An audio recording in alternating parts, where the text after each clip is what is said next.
No sé si estáis al tanto de las noticias.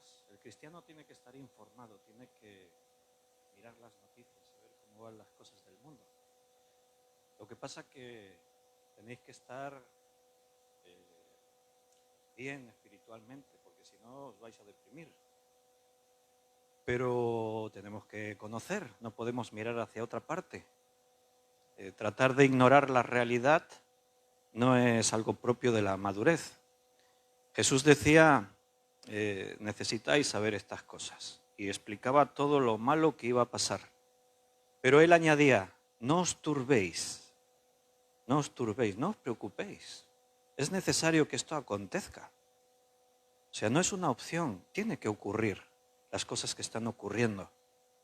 Está la sombra del COVID-19, está todavía ahí en el mundo. Ha dado la sensación de que esto ya quedaba atrás. Pero las últimas noticias hacen que la gente realmente se turbe, se preocupe.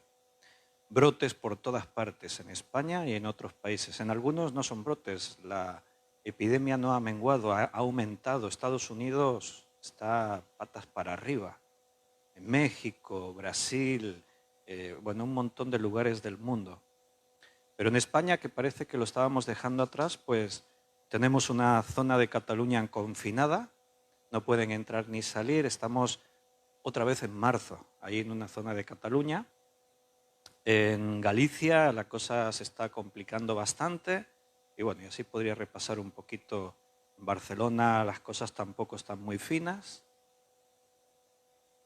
Ayer leía una noticia que dice que ayer cerraron la frontera de Mongolia con Rusia porque en Mongolia se detectaron 2 casos de peste negra.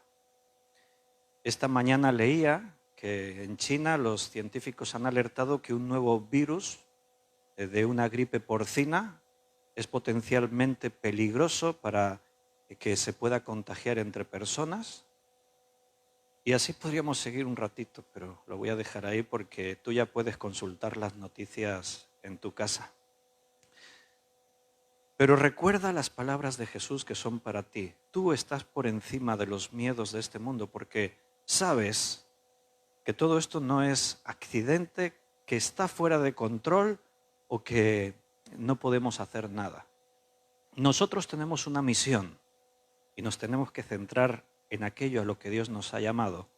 Porque lo que llegue a tu vida depende de Él, no depende del mundo, ni depende de los accidentes del mundo. Depende de la voluntad que Dios tiene para ti. Así que estás en sus manos, ¿de qué temerás? Sea lo que te pase, no tengas temor, no os turbéis. Es necesario que todas estas cosas acontezcan porque nos acercamos al fin de los tiempos. Cuando Cristo venga a buscarnos y comencemos lo que realmente esperamos. Cielos nuevos, tierra nueva, una nueva creación donde ya no habrá más dolor ni sufrimiento. ¿Sabes lo que a mí me afecta más cuando escucho las noticias? Lo que leía esta mañana. Que resulta que este medicamento, ¿cómo se llama? Remdesivir, creo que se llama, que es un antiviral que parece que es muy efectivo contra el COVID-19 y que la farmacéutica que lo ha creado y lo está distribuyendo vende cada fármaco, lo vende a 2.000 euros. A ellos les cuesta fabricarlo 6 euros y lo venden por 2.000. ¿Qué te dice eso? Pero ¿sabes lo mejor? Es que para la creación de ese medicamento, la farmacéutica fue financiada por el gobierno. Fueron fondos públicos, dinero tuyo y mío, que es del país de Estados Unidos donde se creó. Pero fue el gobierno el que financió a esa farmacéutica para que pueda crear ese antiviral. Y ahora lo único que piensan es enriquecerse a costa del problema de los demás. Una tragedia, una crisis sanitaria mundial, ahí hay unos cuantos que no están pensando, vamos a solucionar el problema, vamos a ayudar a nuestros semejantes. ¿En qué piensan? Vamos a aprovechar esto para hacernos más ricos todavía. Eso es lo que a mí me afecta más, ver la maldad en el corazón del hombre. Porque el problema lo tienen ellos. Esas personas que piensan así, bueno, ya están disfrutando lo que van a tener. Porque el día que dejen este mundo, entonces tendrán otra cosa. Que disfruten todo lo que puedan, porque un día será el lloro y crujir de dientes. Ese es el mundo en el que estamos. Y bueno, otras cosas que han pasado, ¿no? Estados Unidos ha acaparado la producción de según qué de este medicamento y otros han comprado todas las dosis que había para reservarse. Europa ha tenido que pedir fecha, creo que hasta septiembre por ahí no tendrán cargamentos disponibles para enviar a otros países. Eso es el sálvese quien pueda. O sea, no es pensar en el prójimo, es aquí sálvese quien pueda. Y esa es la cruda realidad del mundo en el que estamos. Dice la Biblia, maldito el hombre que confía en el hombre. El mundo es egoísta por naturaleza, todos lo somos. Entonces, bueno, tú eres distinto. A ti y los demás tienen que ver la característica que tenía Cristo, su carácter tiene que estar en nosotros. Pensar en los demás antes que en nosotros mismos. Poner nuestros ojos en Jesús, autor y consumador de la fe, para que realmente todo esto que ocurre no te turba. No te preocupes, estás en sus manos. El Señor te llevará donde Él quiera, más allá de lo que ocurra a tu alrededor. Ves buscando en primer libro de Reyes, capítulo 18, versículo del 1 al 18, vamos a leer en esta mañana. Primer libro de Reyes 18, ahí tenemos la historia de dos hombres principalmente, aparecen otros personajes, pero aparece un rey que se llamaba Acab. Este rey fue el séptimo en Israel y reinó 22 años. Y la otra historia del otro hombre que vamos a estar viendo en esta mañana es la historia de Elías, un profeta de Dios. Aquí dice en este pasaje, bueno, si leemos ahí el primer versículo, pasados muchos días vino la palabra de Jehová a Elías en el tercer año diciendo, ve, muéstrate a Acab y yo haré llover sobre la faz de la tierra. Fue pues Elías a mostrarse a Acab y el hambre era grave en Samaria. Acab era el séptimo rey de Israel. Al decir Israel, estamos hablando ya del reino dividido. Tú sabes que la nación, el pueblo de Israel, se caracteriza porque, bueno, ellos son escogidos de entre todos los pueblos por Dios en Abraham. En Abraham se funda un nuevo pueblo, una nueva nación. Y pasan unos años, las aventuras de Israel allí por Egipto, por todas partes, pero llega un momento en el que empiezan a ocurrir cosas, cambios sustanciales, y todo esto viene también en una época muy marcada que es el tiempo de los reyes. Hay 3 reyes en común para un solo pueblo de Israel, Saúl, David y Salomón. Pero después de que muere Salomón, el reino se divide y de pronto la nación se parte en 2. Y ahora tenemos 2 reinos, el reino de Israel y el reino de Judá. En Israel hay 19 reyes en en el periodo en el que duran los reyes hasta que van a ser llevados cautivos. 19 reyes. De esos 19 reyes, ni uno solo buscó a Dios. Fueron, podríamos utilizar la palabra buenos en ese contexto, en ese sentido, de que buscasen a Dios, tratasen de conducir a Israel hacia Dios. ¿Te lo puedes creer? El reino de Israel, 19 reyes, ni uno solo fue piadoso delante de Dios. En Judá hubo 20 reyes. De los 20, unos pocos buscaron a Dios. Trataron de ser justos delante de Dios. Esa es la historia del pueblo de Dios. Y entre todos esos reyes de Israel, ahí aparece Acab, el séptimo rey. Acab Bueno, si miramos un par de capítulos antes, aquí en el primer libro de Reyes, en el capítulo 16, mira en el versículo 29 al 33, dice, comenzó a reinar Acab, hijo de Omri, sobre Israel el año 38 de Asa, rey de Judá. Nota, mientras que en Judá el rey era Asa, ahora en Israel empieza a reinar Acab. Y reinó Acab, hijo de Omri, sobre Israel en Samaria 22 años. Y Acab, hijo de Omri, hizo lo malo ante los ojos de Jehová. Escucha lo que dice ahora, más que todos los que reinaron antes que él. O sea, fue uno de los peores reyes de Israel. ¿Y qué hizo que era tan malo? Mira, se alió con los fenicios, hizo alianza con los fenicios, se casó con Jezabel, que era hija de Bet-Baal. Construye un templo a Baal, este tal Acab, en Samaria. Y Baal, bueno, ya sabes que es un dios pagano, ¿verdad? Baal era el dios cananeo de la fertilidad y su nombre se combina según el lugar donde se le hacía culto.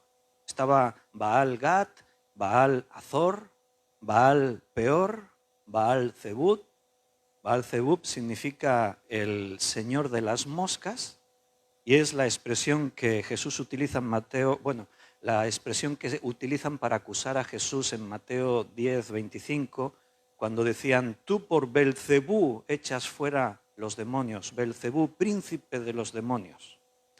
Pues a ese Baal, Acab, rey de Israel, le levanta un templo en Samaria para que Israel adoren a Satanás. ¿Te imaginas?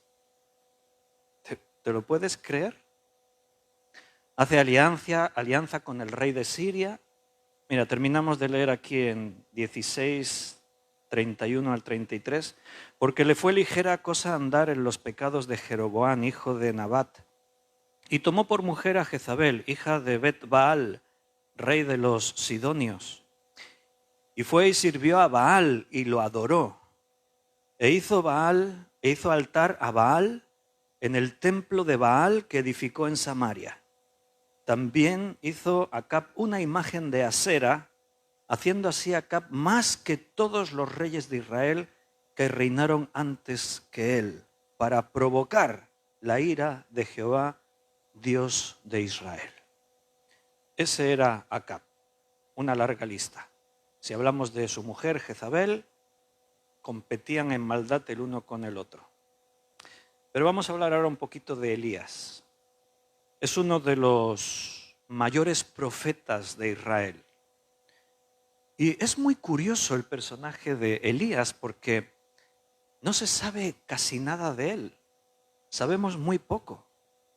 Aparece en la Biblia en el capítulo 17, lo que hemos leído, a donde antes hemos leído, en el 18, ahí es cuando se presenta ante Acab. Pero Elías aparece en escena en el capítulo 17.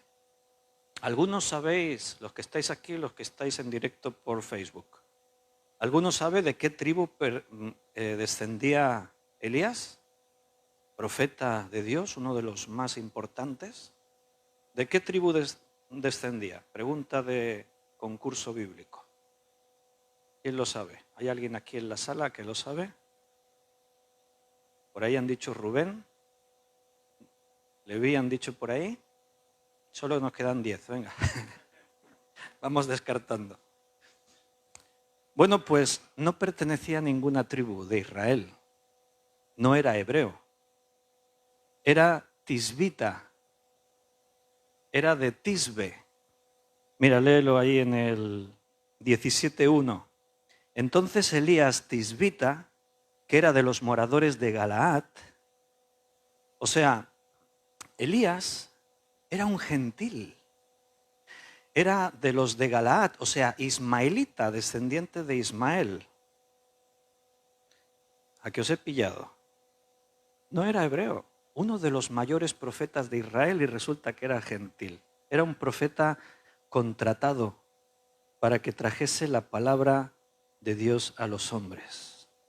Tisbe estaba al este del Jordán, Y cosas que sabemos de él muy pocas, que vestía piel de camello, ceñida por un cinto de cuero, dice allí en segundo libro de Reyes 1:18.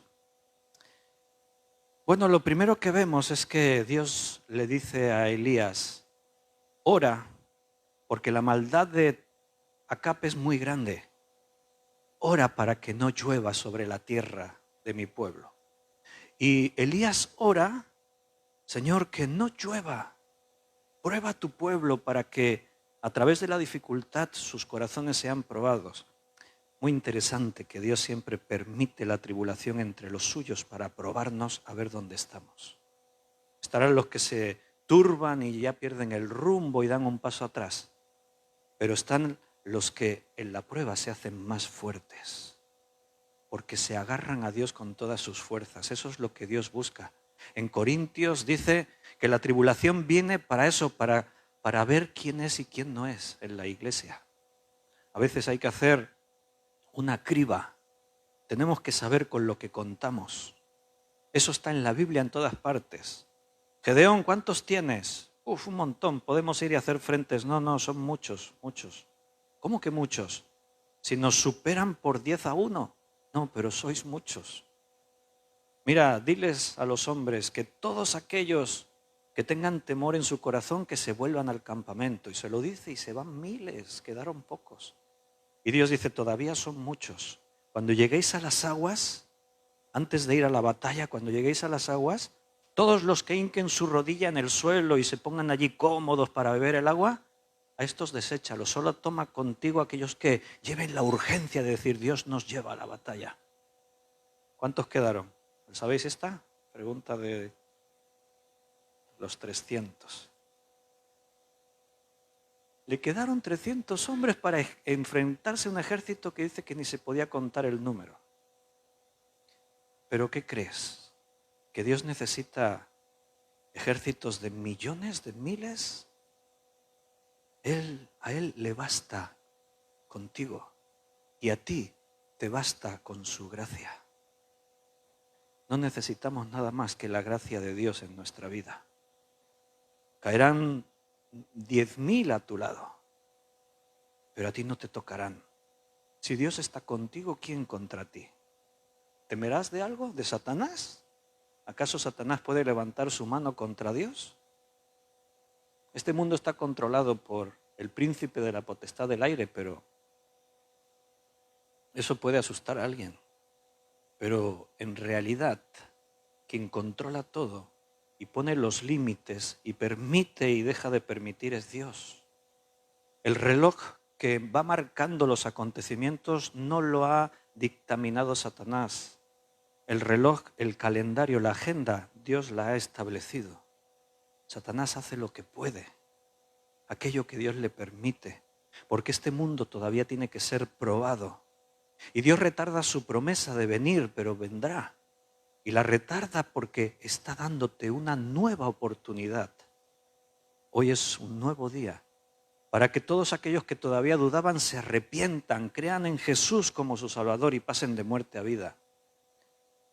Para que los valientes den un paso adelante y digan, mira, no me importa todo lo de este mundo, voy a obedecer tu palabra. Me voy a meter de lleno en ella para buscarte. Yo todos los días, a la hora del estudio bíblico, felicito a los que están ahí conectados, porque no es fácil. Demasiadas distracciones, mucho entretenimiento, muchas obligaciones. Pero algunos saben poner en primer lugar las prioridades. Son dignos de ser felicitados, bienaventurados los que buscan al Señor todos los días. Esa me la estoy inventando yo, la bienaventuranza esa, a través de Facebook. Entonces Elías ora y deja de llover sobre la tierra 3 años. O sea, en 3 años no se riega el campo. Imagínate cómo queda todo en 3 años sin que caiga ni una gota de agua.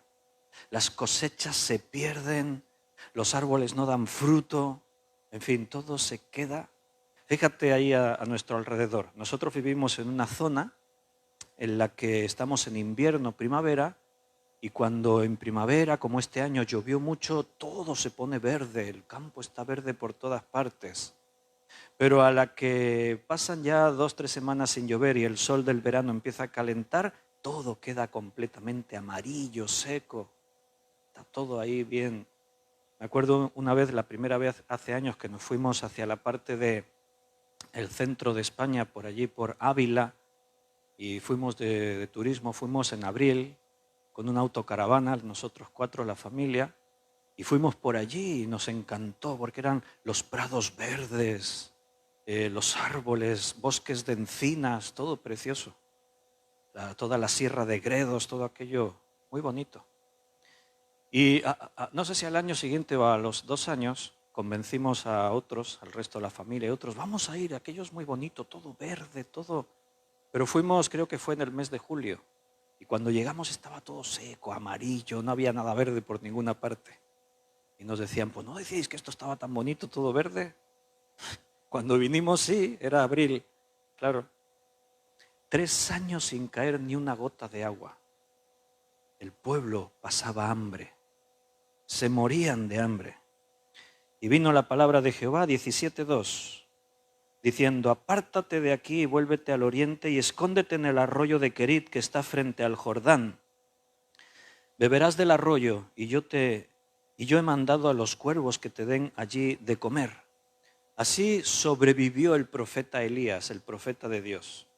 Fue al único arroyo que venía del Jordán, el único lugar que aún contenía agua, y en ese lugar Dios le enviaba cuervos para que le dieran de comer a Elías. Comía lo que le daban los cuervos. No te vayas a pensar que era buffet libre, que venían los cuervos ahí un día con un cochinillo asado y se lo dejaban caer. Venía otro día el cuervo ahí con unos canapés de caviar. Yo me imagino pues ahí, ¿qué le daban de comer los cuervos? Yo qué sé, lo que pillaban por ahí. Ratones muertos, ¿no? Los profetas comían lo que tenían porque no tenían sus ojos puestos en las cosas de la tierra. Elías no estaba pensando, voy a estudiar para poderme buscar un buen empleo, me compraré un chalet, esos guapos con piscina, con jacuzzi, bueno, todo de lujo, El profeta vivía con lo opuesto, vestido de piel de camello, con un cinto de cuero ceñido. La misma imagen nos la recuerda Juan el Bautista en el desierto. Juan el Bautista comía langosta todos los días. Hombre, eso sí, marisco, ¿no? No, cuando dice langosta la Biblia se refiere a los saltamontes. Eso ya cambia, ¿no? Bueno, ¿quién lo ha probado el saltamontes de los que hay aquí? Igual hermanos que nos están escuchando por Facebook de México, otros sitios, y han comido. Nosotros nos comemos otras cosas, caracoles, cosas así. Para algunos, caracoles, eso todo baboso. Hormigas coméis por ahí. El saltamontes tiene que estar, bueno, bien fritito, que cruja así cuando lo comes.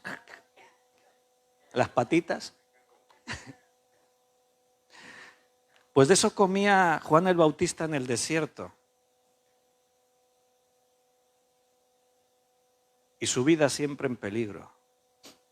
Esos eran los profetas de Dios. Dice en la Biblia que ese espíritu de Elías fue el que vino con Juan el Bautista. De hecho, no hubo muchos hombres que tenían esa visión, ese espíritu, esa urgencia de servir a Dios y menospreciar las cosas del mundo. Ha habido pocos en la historia que han podido dar testimonio de vivir así.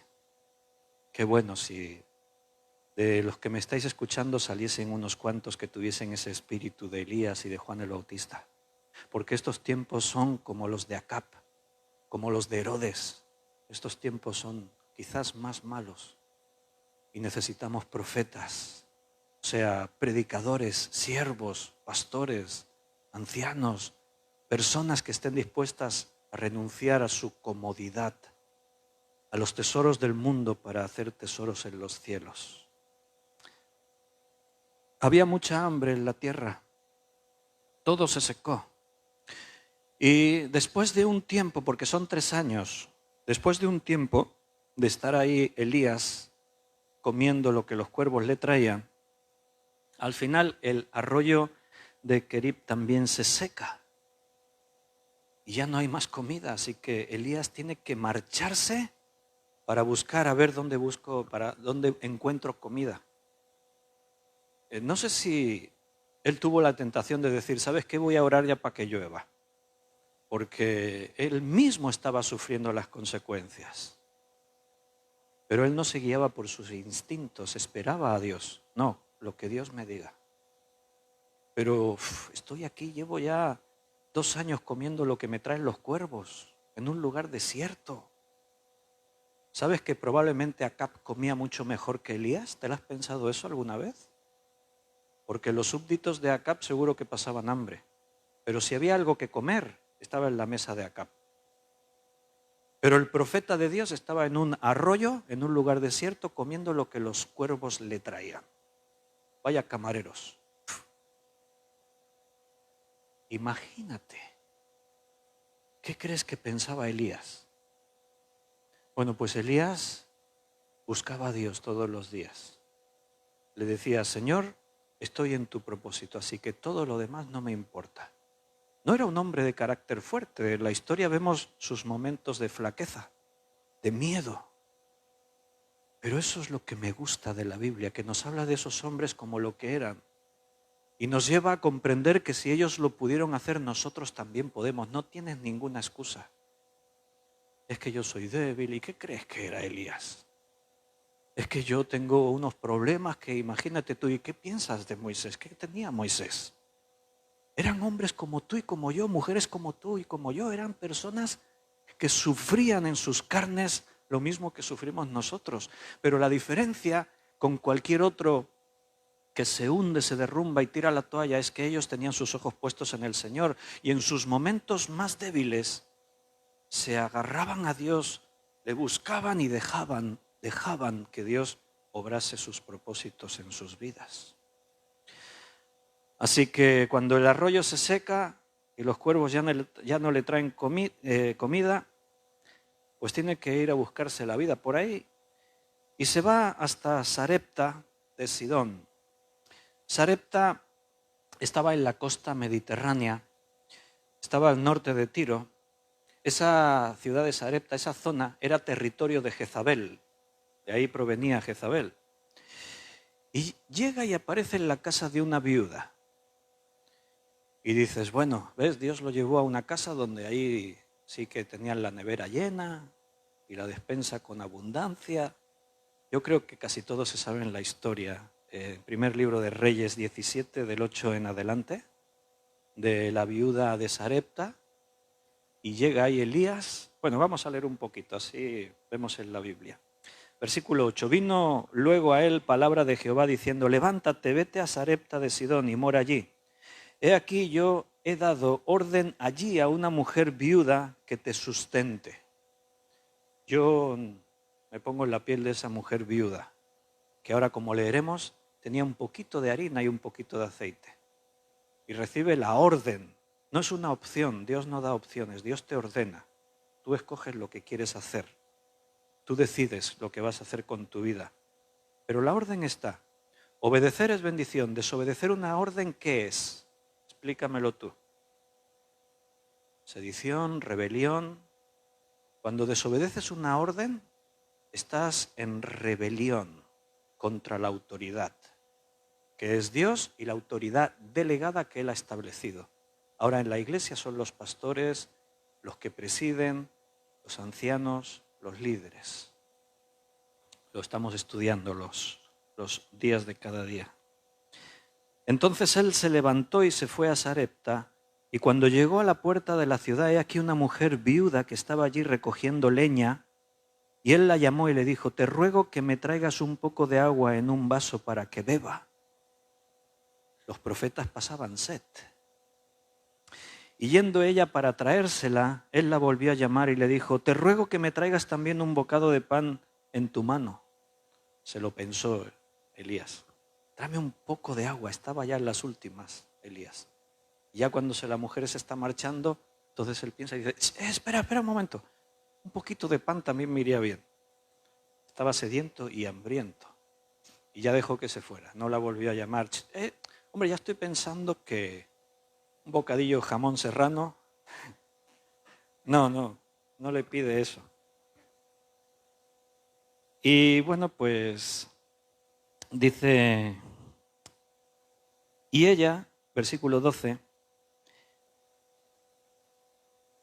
respondió, vive Jehová tu Dios, que no tengo pan cocido, solamente un puñado de harina tengo en la tinaja y un poco de aceite en una vasija. Y ahora recogía 2 leños para entrar y prepararlo para mí y para mi hijo, para que lo comamos y nos dejemos morir. Esto es crisis económica. No de lo que se queja no hay muchos. Esto era un problema. La mujer esta también estaba en un momento muy crítico en su vida. Era viuda, no había nadie que la protegiese ni le sustentase. Esta mujer tenía que buscarse la vida ella sola. Tenía que ir a por leña, tenía que intentar proveer comida para su hijo y para ella. Y ya solamente después de intentar todo este tiempo soportar, sobrevivir, llegó un momento en el que ella era realista. ¿Qué es lo que tenemos? Solo me queda un poquito de harina y un poquito de aceite, nada más. O sea, va a ser el último bocado que comeremos. Ya no hay nada más. Los alrededores de Sarepta estaban totalmente desérticos. La gente arrasó con todo lo que se podía masticar. No había nada. Y su idea era esta, bueno, Señor, tú sabes, yo pensaba hacer esto, preparar con estos 2 leños que he encontrado, preparar ese poquito de harina y ese poquito de aceite para que comamos mi hijo y yo, y ya, a partir de ahí, lo único que nos quedará será morirnos, no hay nada más. Pero escucha, lo que ocurre. Elías le dijo, no tengas temor, ve como has dicho, pero hazme a mí primero de ello una pequeña torta cocida debajo de la ceniza y tráemela. Y después harás para ti y para tu hijo. Y aquí yo no voy a predicar de la viuda de Sarepta porque estoy hablándote de otra cosa. Pero aquí tenemos 2 lecciones para nuestra vida indiscutibles que no tienen negociación delante de Dios. Y una es, cuando Dios te pide que des algo, no te pide que le des de lo que te sobra, sino de lo que te es necesario. Cuando Dios te pide que le reconozcas en tu vida, te está pidiendo que le des lo que tienes necesario para ti. Ahí está la diferencia entre si confías en Dios o confías en tus recursos. Podemos dar testimonio que cuando hacemos eso, Dios es fiel y nunca falla, te lo aseguro. Pero algunos dicen, sí, amén, amén, pero es que yo tengo muchos gastos, tengo muchas necesidades, tengo que invertir mucho tiempo y no me quedan tiempo para las cosas de Dios, tengo que velar por mi familia, bueno, pues tú haz como veas. Sigue luchando por lo que tú crees. Pero esta viuda entendió que para Dios solamente se le puede dar lo que tengo, lo que es necesario. Y otra cosa que se aprende aquí, que esta mujer entendió, es que hay que dar primero, no esperar la bendición antes. Señor, cuando me bendigas, entonces daré. ¿Qué fe es esa? ¿Qué clase de fe es? Cuando tú me enriquezcas, entonces yo bendeciré, daré. No. Primero da. Y después, ¿qué ocurrió? Vino la bendición. Superó la prueba. ¿Y qué pasó a continuación? Dios proveyó. Todos los días que duró la crisis. Bueno, la historia continúa. Dice en el versículo 14, porque Jehová Dios de Israel ha dicho así, la harina de la tinaja no escaseará, ni el aceite de la vasija no disminuirá hasta el día en que Jehová haga llover sobre la faz de la tierra. Entonces ella fue e hizo como dijo Elías. ¿Quién se lo ordenó a la mujer? El profeta de Dios. Dios no le habló personalmente a la viuda. Autoridad delegada. Dios le dijo a Elías, dile a esta mujer. Y Elías le dijo, primero cocina para mí lo que tienes.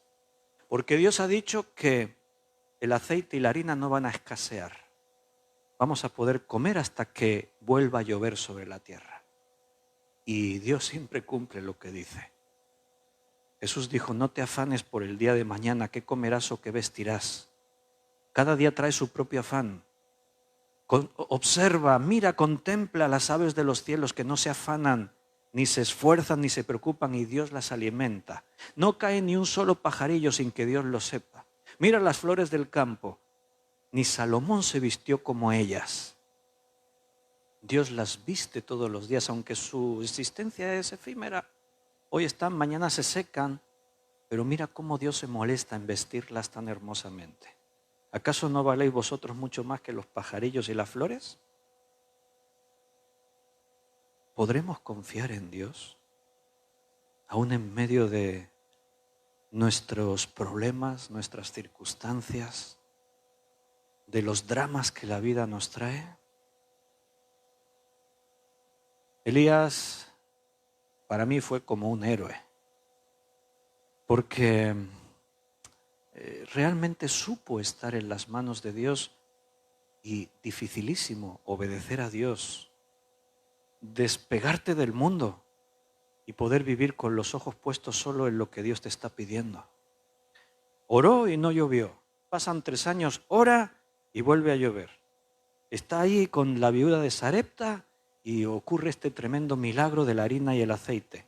No acaba ahí la cosa porque un poco más adelante, si siguiéramos leyendo, vemos que cuando parece que las cosas empiezan a ir bien, el drama vuelve a golpear la casa y el hijo de la viuda muere, fallece. Vaya drama. Ahora que parece que estábamos en las manos de Dios, vivíamos en el milagro de que cada día sacábamos harina, aceite, y por mucho que sacamos no se acaba. Siempre en las tinajas hay aceite y harina. Oh Señor, gracias, ahora parece que estamos en el buen camino. Y de pronto, una mañana, la viuda va por su hijo y está muerto. Vaya jarro de agua fría. Pero Dios lo tenía todo previsto. Y ahí viene Elías, se pone sobre el niño, ora y el niño resucita. ¡Wow! Milagro tremendo. Después va, se enfrenta a los 400 profetas de Baal y triunfa. ¿De qué manera? Allí todos los profetas de Baal clamando y Baal ni respuesta. Y no te olvides que aunque Baal, el ídolo, es hueco, vacío, no habla ni nada, detrás estaba Satanás, Beelzebú, el príncipe de los demonios. Pero tampoco pudo hacer nada. Pero Elías ora a Dios, cae fuego del cielo, consume el sacrificio, la leña, las piedras, el polvo, todos los cántaros de agua que habían echado sobre el altar. Allí está Elías, el héroe. Yo quiero ser como Elías. ¿Os gustaría ser como Elías? No respondéis porque no es fácil ser como Elías. Pero sinceramente, en el fondo de tu corazón, ¿te gustaría ser como un hombre así como Elías? A mí sí. Pero no por los milagros. Porque Elías no fue llamado a un ministerio de milagros. De hecho, no hay llamamientos de esos en la Biblia, aunque en este mundo muchos profetas y apóstoles de este tiempo dicen que Dios los llamó a un ministerio de milagros. No sé cómo ni por qué, porque no está en la Biblia. Un ministerio de milagros no existe en la Biblia. ¿Que Dios hace milagros? Sí, claro, ahí tenemos a Elías. Pero Elías no fue llamado para hacer milagros, fue llamado a confrontar. A eso Elías fue llamado. Y antes lo hemos leído, capítulo 18, versículo 1 y 2. Pasados muchos días vino la palabra de Jehová a Elías en el 3er año diciendo, ve y muéstrate a Acab. Confrontación, a eso fue llamado Elías. Y eso no es fácil. ¿Sabes por qué? porque Elías tenía mucho miedo. Era de carne y hueso como tú y como yo. ¿Crees que para Elías era fácil? Ve si confronta a Acab. Dile que no hay un tío más malo que él en todo el mundo.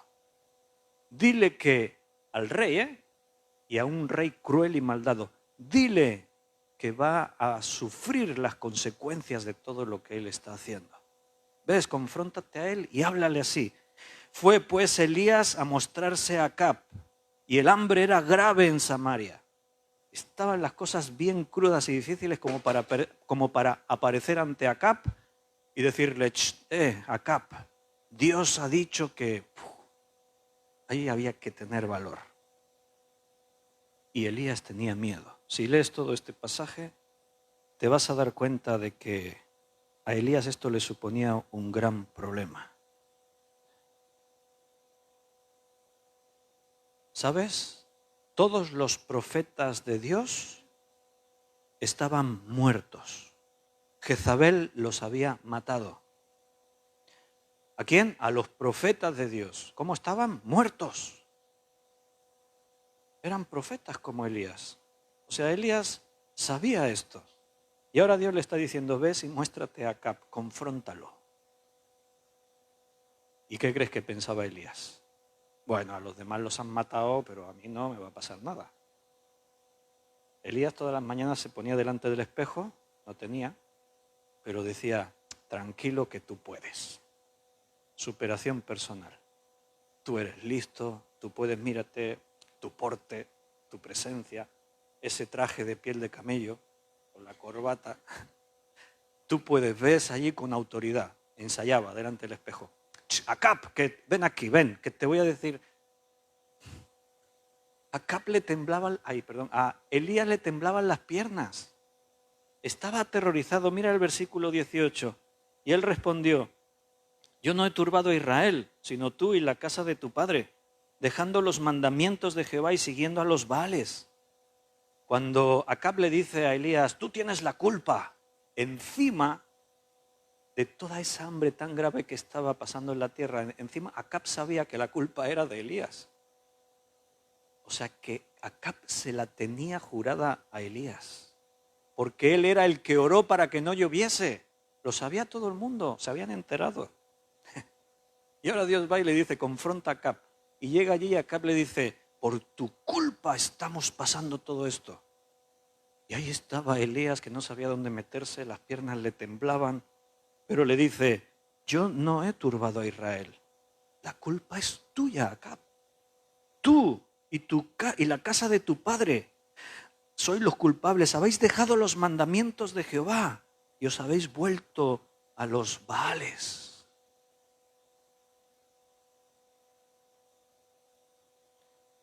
Mira, segundo libro de Reyes 19:4.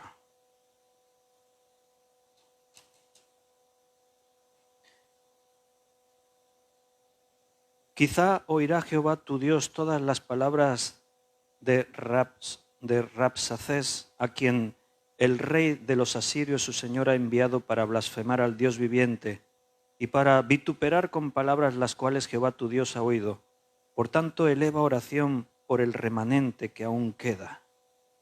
Bueno, una historia que sigue siendo terrible. No era ese el versículo que quería leer, era el primer libro de Reyes, me fui un libro más para adelante. 19:4, primer libro de Reyes. La situación seguía terrible en el segundo libro y si te lees Crónicas igual, pero... Y él se fue por el desierto un día de camino y vino y se sentó debajo de un enebro y deseando morirse, dijo, basta ya, oh Jehová, quítame la vida, pues no soy yo mejor que mis padres. No era fácil para Elías. Realmente, decir a mí me gustaría ser como Elías, lo dice mi corazón, pero mi carne dice, no, lo más lejos posible. Pero hermanos, a veces Dios nos pide eso. Y sabes, si tú tienes tus ojos puestos en Jesús, la luz que Él emite opaca todas las demás tinieblas. Todo lo demás queda. Si tú pones los ojos en lo que es nuestro Dios de amor. Lo demás se convierte en esa paja que hay ahí en el campo que el viento así la levanta y se la lleva y a nadie le importa. Los problemas y los dramas más grandes se convierten en circunstancias ocasionales, no tienen más importancia en tu vida. Elías tuvo momentos difíciles, pasó mucho miedo. Hubo momentos en los que dijo, ya basta, Señor. Ahí está. Le dijo a Dios así, basta ya, Jehová. Quítame la vida, yo no quiero seguir viviendo. Yo no puedo más. Estoy agotado. Mis fuerzas se han terminado. He hecho ya todo lo que me pidiste. ¿Por qué aún me exiges más? Ya, Señor, no puedo. Estaba en las últimas. Solo quería morirse. Y echándose debajo del enebro, se quedó dormido. Pero Dios nunca se olvida de ti. Un ángel, el ángel de Dios se acercó y le tocó. El Señor no te abandona en medio de lo difícil. Dios no se ofende cuando le dices, ya basta, Señor, no puedo más. Dios sabe. Y Él está a tu lado. No te deja. No se duerme el que cuida tu alma. Tu dolor no es algo simple o vano para Dios. Para Él eres tan valioso, tanto, que dio lo más grande por ti, dio a su único Hijo Jesucristo, para que tú tengas vida. Y Elías, a pesar de todo, venció su temor, venció su depresión, venció las circunstancias. ¿Sabes por qué? Porque era un tío fuerte y no. Porque en la desesperación se agarraba a Dios y decía, Señor, no puedo más. Y Dios le dio la victoria. Voy a pegar un salto y después vuelvo aquí a Reyes, pero me voy a ir a 2 Corintios 12:9.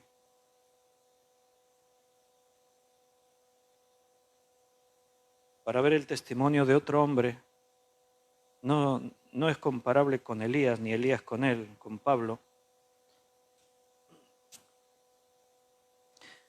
Pero Pablo experimentó, también sabía lo que era vivir en las dificultades. La lista de los sufrimientos de Pablo y a lo que Pablo se enfrentaba es tremenda. Y dice en 2 carta a los Corintios 12:9, y así me ha dicho el Señor, bástate mi gracia, porque mi poder se perfecciona en la debilidad. Por tanto, de buena gana me gloriaré más bien en mis debilidades, para que repose sobre mí el poder de Cristo. Un aguijón en su carne que lo abofeteaba. No debe ser fácil ir de viajes misioneros, predicar, escribir cartas, preocuparte por los hermanos cuando tienes en tu carne un aguijón, un dolor constante, insoportable que te atormenta de día y de noche. No tiene que ser fácil vivir en la paz de Dios con sufrimiento en la carne así de esa magnitud. Y 3 veces Pablo le rogó. No debía ser simple lo que tenía, porque conociendo a un hombre como Pablo, que soportaba azotes, naufragios, apedreamientos hasta la muerte, asaltos de ladrones, de todo tipo de males, no debía ser cualquier cosa el aguijón en su carne para decirle, Señor, quítamelo, por favor, quítamelo 3 veces. Debía ser algo que le amargaba la vida. Entre comillas, amargaba. Porque Pablo no estaba amargado, ¿eh? ¿Pero qué le dijo Dios? Hombre, claro, eres mi siervo, Pablo. Has resucitado muertos. Has sanado enfermos. ¿Cómo vas a seguir enfermo con lo que tienes, con lo tuyo, no, hombre? No, ¿qué le dijo Dios? Mira, aguántate con lo que tienes. A ti te basta mi gracia. Mi gracia es suficiente. Y Pablo dice, ok, de acuerdo, me gloriaré en mis debilidades, porque en mi debilidad se perfecciona el poder de Dios. Eso es dejar de mirar lo tuyo y el mundo y mirar a Cristo. Y cuando miras a Cristo, lo demás deja de tener importancia. Todo cambia. Y me vuelvo a Reyes, a los libros de Reyes. Porque Elías, sin duda, fue un hombre especial. No en la carne, que era como tú y como yo. Fue un hombre que, a pesar de todo, aprendió a mirar a Dios. Y cuando alguien hace eso, esa persona se convierte en historia. En el mundo dirían, se convierte en leyenda. Pocos hombres como Elías en la Biblia, en la historia de la humanidad. Mira, por ser, hasta fue exclusivo, solamente conocemos 2 casos que se fueron de este mundo sin morir. Uno fue Enoc y el otro, Elías. Segundo libro de Reyes, 2:11. Él ya tenía escogido sustituto porque Dios se lo mostró a Eliseo. Y un día, dice, estaban los 2 juntos, Eliseo y Elías, y yendo ellos y hablando, allí estaban como cualquier otro día de sus vidas. Elías diciéndole a Eliseo, Eliseo, tienes que depender de Dios siempre, vas a tener malos días. Mira, yo, y contándole su experiencia, un día estaba ahí que ya que me quería morir. Y Dios envió su ángel y me dijo, sé fuerte, anímate. Y yo seguía en las mías, que yo ya me quiero morir. Que no quiero seguir, ya que no me quedan fuerzas. Y Dios tuvo misericordia de mí, me volvió a insistir y al final, gracias a Dios que me hizo reaccionar. Y ahí estaban hablando como cualquier otro día. Dice ahí en este versículo 11, dice, y he aquí un carro de fuego con caballos de fuego, apartó a los 2. Y Elías subió al cielo en un torbellino. ¡Wow! Eso sí tiene que ser espectacular. Irse a los cielos de esa manera, ¿no? ¿Te imaginas? Estás un día ahí en tu casa con la familia dando un paseo y en seco aparece un carro de fuego con caballos de fuego, te aparta de todos los demás y de pronto en un torbellino eres levantado y te desapareces en los cielos. ¿Por qué Dios se llevó a Elías de esa manera? Porque Dios tenía planes para Elías. Elías se convierte en una pieza clave en los acontecimientos futuros. Cuando Cristo vino a esta tierra como hombre, ahí estaba Elías. ¿Quién se le apareció en el monte de la transfiguración? Estaba Jesús y 3 apóstoles. Y estando en ese lugar, de pronto se aparecen Moisés y Elías. Y hablando con Jesús, planeando lo que va a ocurrir. El Dios del universo contando con 2 hombres mortales, como tú y como yo, con sus debilidades, con sus temores, con sus cosas, haciéndole partícipes de sus planes. Moisés, Elías, os quería consultar. Vamos a hacer esto, ¿qué os parece? ¿Cómo lo vamos a...? Hablando los 3. Tremendo. Probablemente cuando una vez en un estudio de Apocalipsis vimos todo esto así a grandes rasgos, consultando textos, profundizando. Yo ahora te doy pinceladas solo porque no tengo tiempo. Pero Dios hablaba de Moisés y de Elías como sus 2 testigos.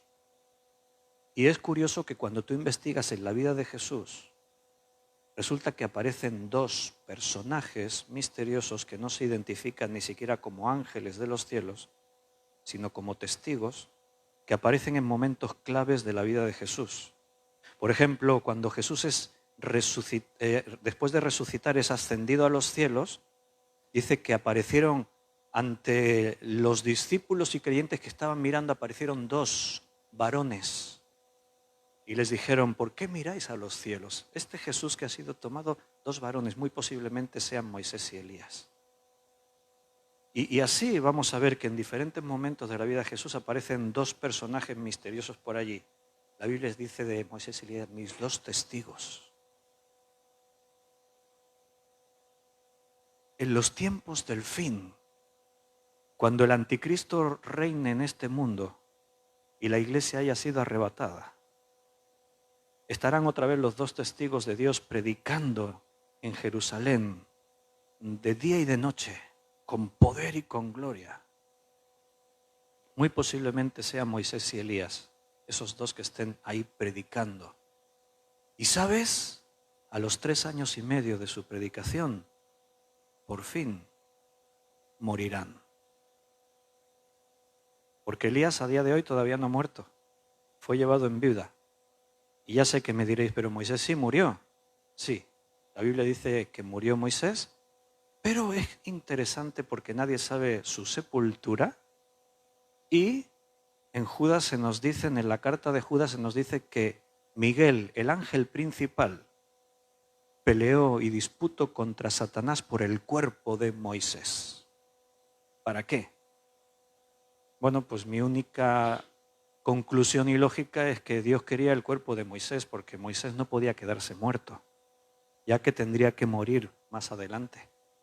Así que conclusión es que Moisés resucitó. Lo único que no se quedó en esta tierra, como Elías, fue llevado bajo los propósitos que Dios tiene para él.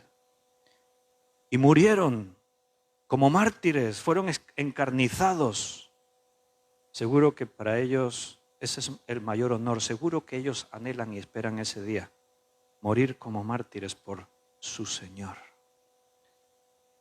Y a los 3 días dice Dios que los resucitará con poder a los ojos de todo el mundo y para confrontación a la bestia. Y esa resurrección ya es para siempre. Resucitarán como aquellos que antes hayan resucitado para reunirse con Cristo en las nubes, o aquellos que estén viviendo en ese instante sean arrebatados y se reúnan con ellos para entrar a la eternidad por siempre. Ahí está Elías, un hombre que sufría depresión, que deseaba morirse, que tenía miedo hasta que yo creo que vomitaba y se le temblaban las piernas, que pasó hambre, sed, todo tipo de penalidades. Moisés, igual, con problemas para hablar, temeroso, escondido, huyendo por sus pecados, por ser un asesino en Egipto. Pero fueron hombres que tuvieron ese instante de decir, mira, Señor, ayúdame en mi debilidad porque yo no quiero sucumbir a esto. Señor, sosténme en tus manos. Y Dios les sostuvo. ¿Sabes cómo termina el Antiguo Testamento en Malaquías? Lo has leído seguro muchas veces. El final del Antiguo Testamento es el profeta Malaquías. Y Malaquías capítulo 4, el último capítulo, versículo 5 y 6, los 2 últimos versículos del Antiguo Testamento dicen: He aquí yo os envío el profeta Elías, antes que venga el día de Jehová grande y terrible. Él hará volver el corazón de los padres hacia los hijos y el corazón de los hijos hacia los padres. No sea que yo venga y hiera la tierra con maldición. ¿Te das cuenta el honor que representa para un hombre como tú y como yo? Que Dios hable de ti de esa manera. Que hable de Elías diciendo, mira lo que va a hacer Elías. Cuento con él. Si miras un versículo anterior, serían los 3 últimos versículos del Antiguo Testamento. Dice, acordaos de la ley de Moisés, mi siervo, al cual encargué en Horeb ordenanzas y leyes para todo Israel. El Antiguo Testamento termina mencionando a estos 2 hombres, sus testigos, Moisés y Elías. ¿Sabes? Dios piensa en ti. Él cuenta contigo. Para Dios eres valiosísimo. ¿Qué más te tiene que demostrar Dios para que tú puedas decir, Señor, voy a confiar en ti? Mi vida está en tus manos, no me importa lo que me pueda hacer el hombre, ni el COVID-19, ni la crisis económica, ni las amenazas que vengan sobre este mundo que van a seguir viendo y van a ir empeorando. Señor, estoy en tus manos. ¿Puedes dar un paso al frente y decirle al Señor, Señor, cuenta conmigo? No mires tu carne. Si yo miro mi carne, digo, no puedo, no podré, imposible. No, Señor, olvídate. Si soy torpe en habla, ¿quién soy yo para ir y ponerme delante de Faraón? No, olvídate. Pero si miras a Jesús, autor y consumador de la fe, escucharás sus palabras. Mi gracia es lo único que necesitas. Oramos. Señor, gracias. Gracias por lo que eres para nosotros. Un Dios tan grande y a la vez tan cercano. No podemos comprenderte, Señor. No podemos a veces comprender la forma en la que tú actúas. No podemos entender tus tiempos. No podemos saber tus propósitos. Señor, pero podemos decir algo, y es que te hemos conocido porque tú te acercaste a nosotros. Te volviste en nuestras vidas alguien íntimo, personal. Y nos queremos postrar ante ti y humillarnos, Señor, porque te hemos fallado tantas veces. Y lo peor es que sabemos que te volveremos a fallar, Señor, pero perdónanos. Ten misericordia de nosotros, de nuestras debilidades, de nuestras torpezas y rebeliones. Hemos pecado contra ti, Señor. Gracias porque tú no miras nuestras faltas. Tú nos miras y ves a hijos, hijos amados. Ayúdanos, Señor, a levantar nuestras cabezas, a poner los ojos en Jesús. Tú nos estás hablando, tú tienes cosas que nos mandas, órdenes, que a nuestra carne no le gustan para nada, pero nos estás haciendo conscientes de que a este mundo le queda poco. Y no podemos mirar lo que el mundo nos ofrece. Ni podemos sucumbir a las trampas y engaños del diablo, que con toda la seducción de este mundo nos trata de distraer, entretener, ocuparnos en cosas vanas, mientras la guerra espiritual se desencadena más violentamente que nunca. Nos has llamado a la confrontación. Y en el mundo vamos a tener aflicción, pero tú venciste al mundo. Gracias, Señor, porque Jesús nos vuelve a hablar y escuchamos sus palabras. Bástate mi gracia es suficiente.